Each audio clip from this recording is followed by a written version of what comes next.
Primeiro-Ministro Tauro Matanrua que informa que o governo executa no Orçamento Geral do Estado tinha rua sanulor essencial, tona por cento sanulor essencial.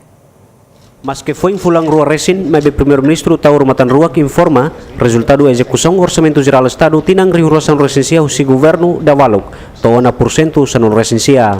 Se o governo Tauro Matanrua katole hirakne, foi em encontro com o Presidente da República Francisco Guterres Luolo e a Palácio Presidencial Nicolau Lobato Bairro-Pité.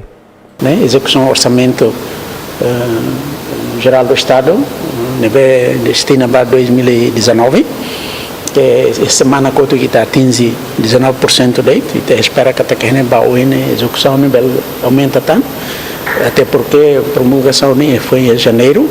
Segundo, preparativos para preparar o orçamento 2020.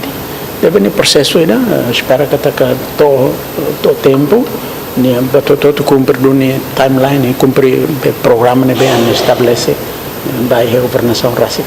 Entretanto, Lei Orçamento Geral do Estado tinang riuração recensia promulga o Presidente da República Francisco Guterres Luolo e a quinta lorong itu fulang fevereiro tinang riuração recensia o montante dólar americano bilhão ida resin. Eusébio de Oliveira, Tito Lívio, GMN.